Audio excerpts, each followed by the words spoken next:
إلا بالله العلي العظيم.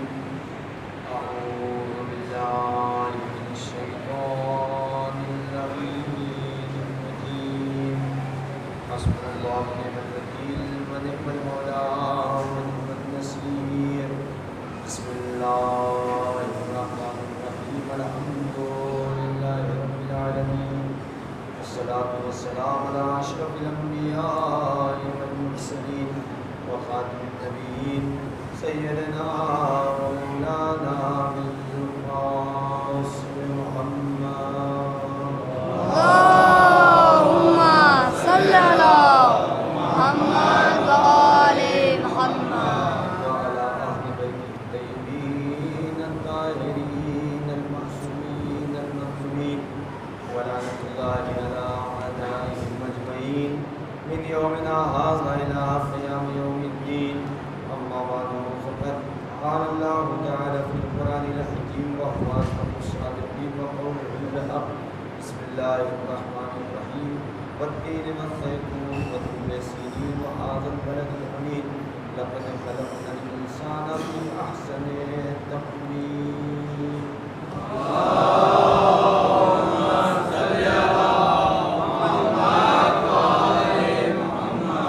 بزرگان محترم، معزز سامعین کرام، قرآن مجید سورہ 3 کی ابتدا کی آیات جس کی تلاوت کا شرف حاصل کیا ہے، اس میں پروردگار 4 قسمیں کھا رہا ہے، اور یہ 4 قسمیں کس کے لیے کھا رہا ہے اسے ہمیں دیکھنا ہوگا اور پھر اس پر عمل کرنا ہوگا۔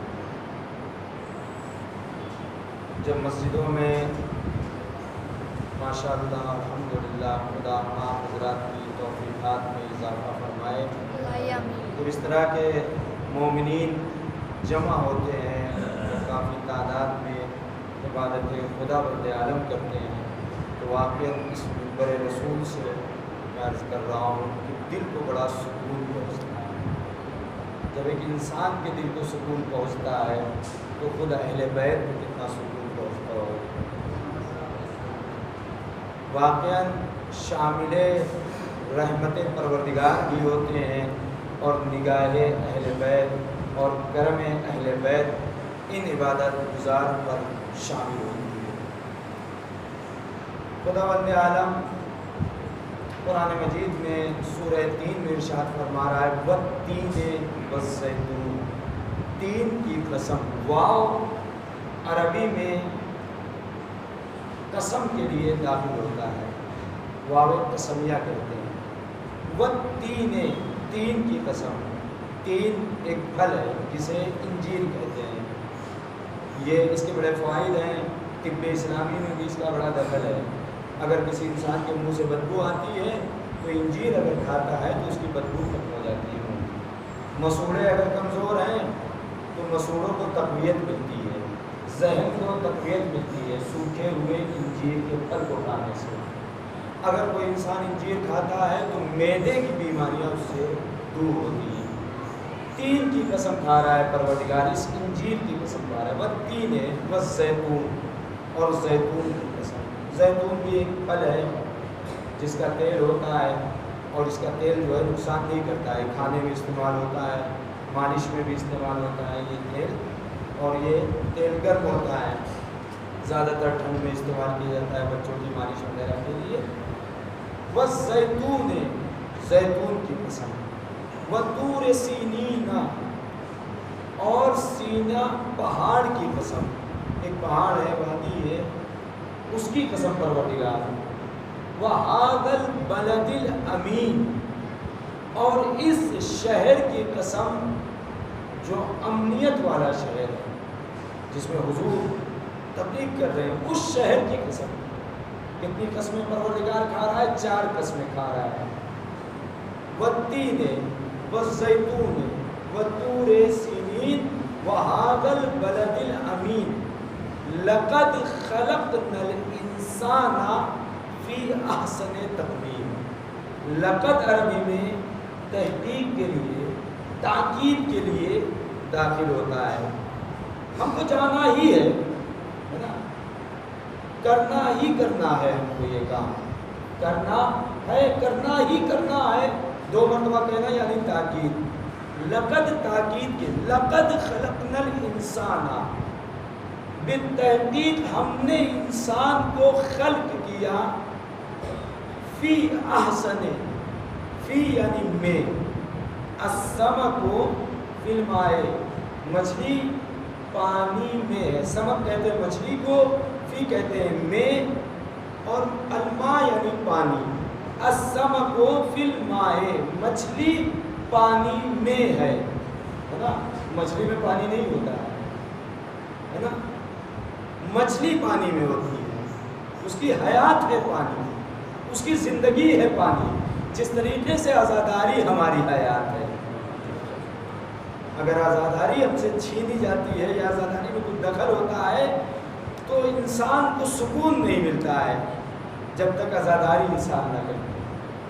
تو اور میرے عزیزوں، مچھلی جب تک پانی میں رہتی ہے اس کی پانی کی قدر اسے نہیں معلوم ہوتی کہ پانی کی اہمیت کیا ہے، اس کی عظمت کیا ہے، لیکن ایک طوفان کا جھونکا آتا ہے اور ساحل پہ جب مچھلی آتی ہے اور پانی چلا جاتا ہے اور مچھلی تنہا بچتی ہے، تب سمجھ میں آتا ہے کہ پانی کی اہمیت کیا ہے۔ میرے عزیزوں، جب تک عزاداری بحال رہتی ہے، ہم کرتے چلے آتے ہیں، تب تک ہم عزاداری کی اہمیت کو نہیں سمجھتے ہیں، لیکن جب کورونا آیا ہے تب ہمیں سمجھ میں آیا کہ عزاداری کیا ہے، اس کی عظمت کیا ہے، اس کا مقام کیا ہے، اس کا مرتبہ کیا ہے۔ تو 4 قسمیں کھانے کے بعد پروردگار کہتا ہے لقد خلقنا الانسان فی احسن تقویم، ہم نے انسان کو بہترین سانچے میں خلق کیا۔ احسن، حسن کہتے ہیں خوبصورتی کو، ہے نا، احسن یعنی بہت زیادہ خوبصورت، ہم نے انسان کو بہت زیادہ خوبصورت پیدا کیا۔ اور اس کے بعد پروردگار آگے کہہ رہا ہے ثم رددناہ اسفل سافلین، پھر ہم اس کو جو ہے جب پلٹائیں گے تو پست ترین درجے میں پلٹائیں گے، الا مگر ان لوگوں کو وعملوا الصالحات، مگر وہ لوگ کہ جنہوں نے اچھے کام انجام دیے ہیں ان کے لیے جنات ہیں، نعمات ہیں پروردگار کی طرف سے۔ تو پروردگار کیوں انسان کے لیے تو کہہ رہا ہے ہم نے بہت خوبصورت انسان کو پیدا کیا، بہترین سانچے میں پیدا کیا، تو انسان کی خوبصورتی کیا ہے؟ یہ ظاہری خوبصورتی، جو انسان ظاہری بھی خوبصورتی ہے، انسان سے زیادہ خوبصورت کسی چیز کو خلق نہیں کیا ہے پروردگار نے۔ انسان کی خوبصورتی کیا ہے؟ انسان کی خوبصورتی اس کا کردار ہے۔ انسان کو بہترین کردار کے ساتھ پروردگار نے خلق کیا ہے، اسی لیے تو رسول اللہ نے فرمایا ہے کل مولود یولد علی فطرت الاسلام، ہم نے ہر بچے کو فطرت اسلام پہ پیدا کیا، اور جب فطرت اسلام پہ پیدا کیا تو اس بچے کو فطرت اسلام پہ باقی رہنا چاہیے۔ ابوئے ہو، ان کے بچوں نے یحودانہ وینصرانہ ومجسمانہ، ان کے والدین نے جن بچوں کو ہم نے فطرت اسلام پہ پیدا کیا، بہترین کردار میں پیدا کیا، ان کے والدین نے ان کی ایسی تربیت کی کہ یہ یہودی ہو گئے، یہ نصارہ ہو گئے، یہ مجوسی ہو گئے۔ تو ہر بچہ کسی بھی انسان کا ہو فطرت اسلام پہ پیدا ہوتا ہے، لیکن اس فطرت سے منحرف کب ہوتا ہے؟ جب ماں باپ صحیح تربیت نہ کریں۔ اب ماں باپ کی تربیت کیا ہے؟ کمال کا، دین کا کمال کیا ہے؟ معرفت، اور معرفت کب حاصل ہوگی؟ جب علم ہوگا۔ انسان کا کردار کب سنورے گا، بہترین کردار کب باقی رہے گا؟ جب انسان کے پاس علم ہوگا، اور جب انسان علم سے دور ہوگا تو پھر وہ شراب پیتا ہوا بھی نظر آئے گا، وہ جھوٹ بولتا ہوا بھی نظر آئے گا، وہ غیبت کرتا ہوا بھی نظر آئے گا. کیوں؟ اس لیے کہ اسے معلوم ہی نہیں ہے کہ جھوٹ بولنا کیا ہے، شراب پینا کیا ہے، جوا کیا ہے، غیبت کیا ہے، رشوت کیا ہے نا، والدین کا احترام کیا ہے. اسے معلوم ہی نہیں ہے، چونکہ جاہل ہے، اس لیے یہ گناہوں کو کرتا ہوا نظر آئے گا. تو انسان کو اگر اپنے اندر معرفت پیدا کرنی ہے تو علم حاصل کرنا پڑے گا. اس لیے کہ دین کا کمال جو ہے علم پر ہے. سب بات بھیجے محمد و آل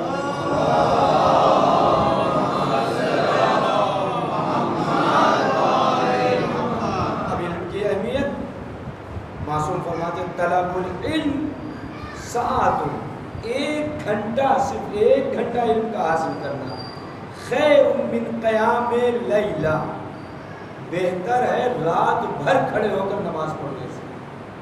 1 گھنٹہ علم حاصل کرنا بہتر ہے رات بھر کھڑے ہو کر نماز پڑھنے سے. کیوں؟ العلم ینجد الفکر، اس لیے کہ علم فکر کو روشن کرتا ہے، فکر کو باز کرتا ہے. 1 گھنٹہ اگر کوئی علم حاصل کرتا ہے تو رات بھر کھڑے ہو کر نماز پڑھنے سے بہتر ہے.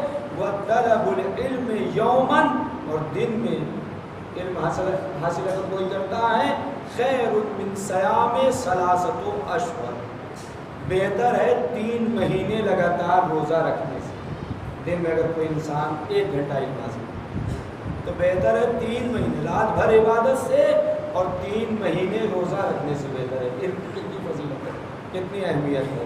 پھر اس کے بعد رسول فرماتے ہیں من طلب العلم، جس نے بھی علم کو حاصل کیا، فہو کالصائم، بس وہ انسان گویا کہ روزے دار ہے، روزہ رکھے ہوئے ہو. نہارو، دن میں، القائم لیلۃ، رات میں قیام کیے ہوئے یعنی عبادت کر رہا ہے. وَإِنَّ بَابًا مِنَ الْعِلْمِ يَتَعَلَّمُهُ الرَّجُلُ، اور کوئی بھی انسان علم کے ایک باب کو اگر حاصل کر لے رہا ہے، علم کے ابواب ہیں، بہت سارے باب ہیں، ایک باب کو اگر کوئی علم کے حاصل کر لے رہا ہے، خیر لہ من ان یکون ابو قبیس ذہبا انفقہ فی سبیل اللہ، تو بہتر ہے کوہ ابو قبیس کے برابر سونا راہ خدا میں انفاق کرنے سے. علم اگر کوئی انسان حاصل کر رہا ہے تو یہ بہتر ہے سونا، پہاڑ ابو قبیس کا جو پہاڑ ہے اس پہاڑ کے برابر سونا راہ خدا میں خرچ کرنے سے بہتر ہے. یہ علم کا مقام ہے، منزلت ہے. المؤمن اذا مات وترک ورقۃ واحدۃ علیہا علم، اگر کوئی مومن مرتا ہے اور ایک ورقہ چھوڑ کر جاتا ہے، اس نے جو زندگی بھر علم حاصل کیا اور علم حاصل کرنے کے بعد کوئی اچھی بات اس نے لکھ دی ایک ورقے پہ، اور اس بات سے پوری دنیا فائدہ اٹھا رہی ہے، چند لوگ فائدہ اٹھا رہے ہیں، ایک انسان فائدہ اٹھا رہا ہے، ایک ورقہ علم کا لکھ کے گیا ہے نا، ایک ورقہ علم کا. تکون تلک الورقۃ یوم القیامۃ سترا فیما بینہ وبین النار، تو یہ ورقہ پردے کا کام کرے گا اس کے درمیان اور جہنم کے درمیان، یعنی یہ ایک ورقہ حائل ہو جائے گا جہنم میں جانے سے، جہنم میں نہیں جانے دے گا. ایک ورقہ علم حاصل کرنے کے بعد اگر اس نے ایک ورقہ کوئی کتاب لکھ دی ہے یا کوئی بات لکھ دی ہے علم کی بنیاد پر، اسی لیے تو حدیث ہے مداد العلماء افضل دماء الشہداء، علماء کا قلم افضل ہے شہداء کے خون سے. اس لیے کہ علماء نے کتابیں لکھی جس سے لوگ سدھرتے ہوئے چلے آ رہے ہیں، جس سے لوگ فائدہ اٹھاتے چلے آ رہے ہیں. پھر اس کے بعد پروردگار فرما رہا ہے وَآتَاهُ اللَّهُ تَبَارَكَ وَتَعَالَى، اللہ اس کو عطا کرتا ہے اس علم حاصل کرنے والے کو، اس علم حاصل کرنے کے بعد ایک ورقہ لکھنے والے کو اللہ عطا کرتا ہے بکل حرف، ہر حرف کے برابر، ہر حرف کے بدلے میں، ہر حرف کے بدلے میں، مکتوب علیہا مدینۃ اوسع من الدنیا 7 مرات، تو اللہ ہر حرف کے بدلے میں اس کے لیے لکھ دیتا ہے جنت میں ایک شہر، اور وہ شہر ایسا ہوگا پوری دنیا 7 برابر اس شہر کے برابر ہوگا. 7 مرتبہ دنیا بنے تب جا کے اس ایک شہر کے برابر ہوگا. آپ بتائیں ایک حرف کے برابر اسے اللہ جزا عطا کر رہا ہے. تو یہ علم کی منزلت ہے, یہ علم کا مقام ہے. لہٰذا اگر ہمیں معرفت حاصل کرنی ہے اپنے دین کی, اگر ہمیں بہترین زندگی گزارنی ہے, اگر ہمیں دین و دنیا دونوں سنوارنا ہے, تو دنیاوی علم کے ساتھ ساتھ ہمیں دینی علم حاصل کرنا ہوگا. اس لیے کہ جب دین کا علم ہمارے پاس ہوگا تو ہمیں معرفت پیدا ہوگی, اہل بیت کی معرفت پیدا ہوگی, پروردگار کی معرفت پیدا ہوگی. جب معرفت پیدا ہوگی تو انسان کی دنیا بھی اچھی ہوگی اور آخرت بھی اچھی ہوگی. لہٰذا آپ حضرات سے گزارش ہے کہ زیادہ توجہ دیں اپنے بچوں پر علم کے سلسلے میں. بس میرے عزیز و بات کو تمام کیا. ایک مرد مومن کے اثار ثواب کی یہ مجلس واقعاً مولا حسین کے چاہنے والے تھے, حسین کے عزادار تھے. جب بھی آقا حسین کا نام آتا ہوگا گریا کرتے ہو. جس طریقے سے آپ حضرات کی مظلومیت آقا حسین بڑی عظیم مظلومیت ہے میرے عزیزوں. امام حسین رخصت آخر جب خیمے میں آتے ہیں تمام بیویوں سے رخصت ہونے کے بعد, مولا سجاد سے رخصت ہونے کے بعد, جب آقا حسین میدان کی طرف جانا چاہتے ہیں, اپنے ذوالجناح پہ سوار ہوتے ہیں, ذوالجناح آگے نہیں بڑھتا. جب ذوالجناح آگے نہیں بڑھتا, ذوالجناح نے اپنے سر کو جھکا لیا. اب جو سر کو جھکایا, مظلوم کربلا نے زمین کی طرف دیکھا تو کیا دیکھا, حسین کی 5 برس 4 برس کی سکینہ, چہیتی سکینہ, جس کو دعاؤں میں مانگا تھا, وہ سکینہ صبح سے لپٹی ہوئی کھڑی ہوئی ہے. بس ایک مرتبہ آقا حسین زین سے زمین پر آتے ہیں, سواری سے نیچے آتے ہیں, اے میری لہن سکینہ, کیا بات ہے, تیرا بابا رخصت آخر کے لیے آیا, بیٹی اپنے بابا کو رخصت ہونے دو. بس ایک مرتبہ سکینہ نے کہا, بابا مجھے معلوم ہے بابا صبح سے جو گیا ہے کوئی واپس نہیں آیا. اے بابا مجھے معلوم ہے آپ بھی جا رہے ہیں لیکن آپ بھی واپس نہیں آئیں گے. بابا آخری مرتبہ. میرے عزیزوں حسین کو نیند نہیں آتی تھی جب تک سکینہ کو اپنے سینے پہ نہیں سلاتے تھے. سکینہ کو اس وقت تک نیند نہیں آتی تھی جب تک اپنے بابا کا سینہ نہیں پا لیتی تھی.